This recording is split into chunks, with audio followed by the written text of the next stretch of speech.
এখন পুরো সম্পূর্ণ আগের বন্দোবস্ত দেশ চলছে, আপনারা দেখছেন। সবগুলা প্রতিষ্ঠান দেশের দলীয়করণ করা হচ্ছে।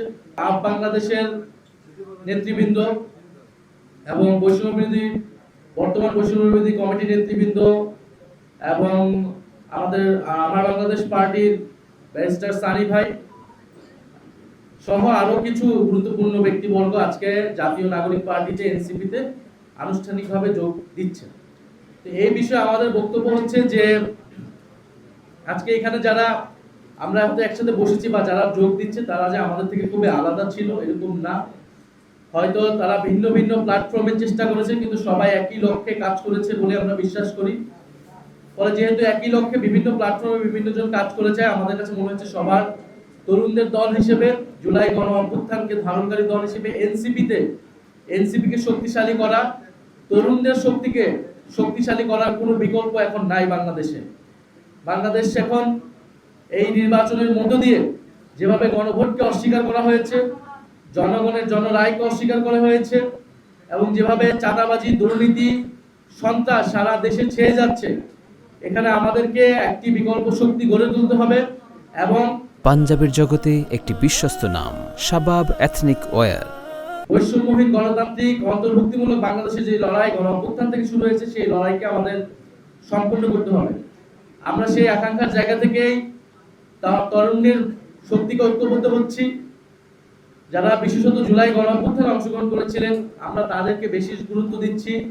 তারা যে প্ল্যাটফর্মে থাকুক না কেন, সবার প্রতি আমরা আহ্বান জানাচ্ছি সবাই জাতীয় নাগরিক পার্টি এনসিপিতে যোগদান করার জন্য।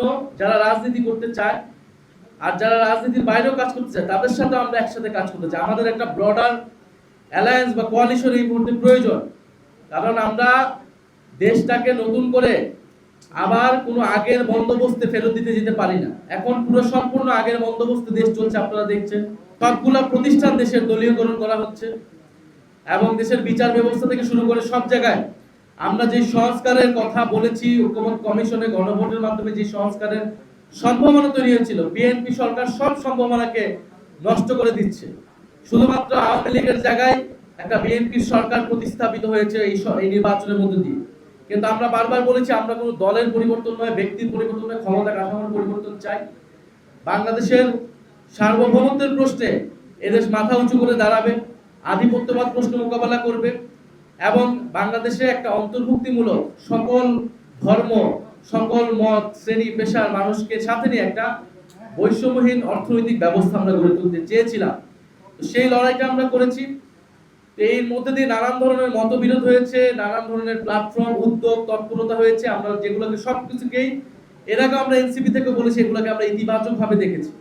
যখন জুলাই গণ অভ্যুত্থান থেকে এনসিপি হলো আর অনেকগুলো প্ল্যাটফর্ম হলো, আমরা বলেছি এগুলো ইতিবাচক, যে তরুণদের শক্তি যত বেশি রাজনীতিতে আসবে, যত বেশি সংগঠিত হবে, আমরা সেটাকে ইতিবাচক হিসেবেই দেখি।